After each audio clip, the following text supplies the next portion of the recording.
10, 9, 8, 7, 6, 5, 4, 3, 2, 1.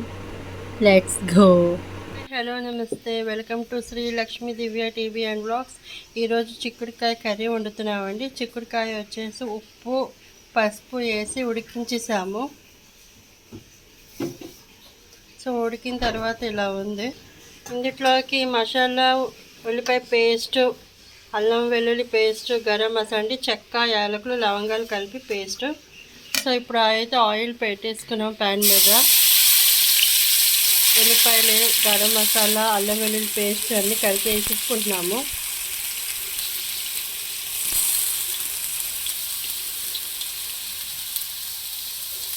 ఇది మిక్సీ నేను ఇలా కలుపుకోవాలండి.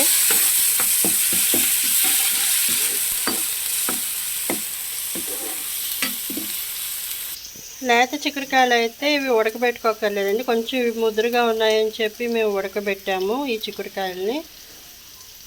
ఇప్పుడు ఈ చిక్కుడుకాయలు ఇందులో వేసేస్తున్నామండి. సో ఏమీ లేదు, ఉల్లిపాయ పేస్ట్, గరం మసాలా పేస్ట్ అంటే చెక్క, యాలకులు, లవంగాలు, గసగసాలు కలిపి పేస్ట్ చేసాము. అది మళ్ళీ అల్లం వెల్లుల్లి పేస్ట్ చేసాము.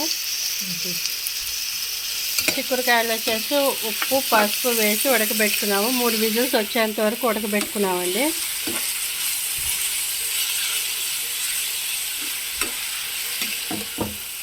కర్రీ అయితే ఈజీగా అయిపోతుంది.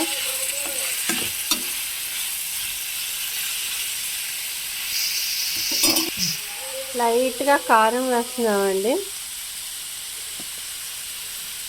ఇది రోటీలోకి, చపాతీలోకి, ఇలాంటి వాటిలో కూడా చాలా బాగుంటుంది. వైట్ రైస్లో కూడా చాలా బాగుంటుంది కూర. చాలా ఈజీగా సింపుల్గా అయిపోయే కూర ఇది.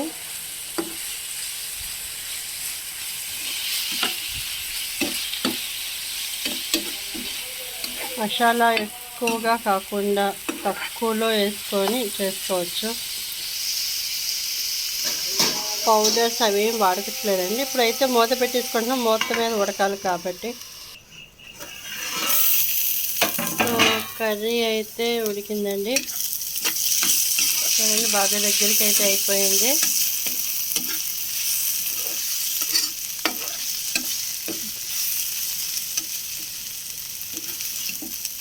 చూడండి, కూర అయితే బాగా ఉడికింది. సో ఈ వీడియో కనుక మీకు నచ్చితే ప్లీజ్ సబ్స్క్రైబ్ చేయండి, లైక్ చేయండి, షేర్ చేయండి, కామెంట్ చేయండి. Thank you.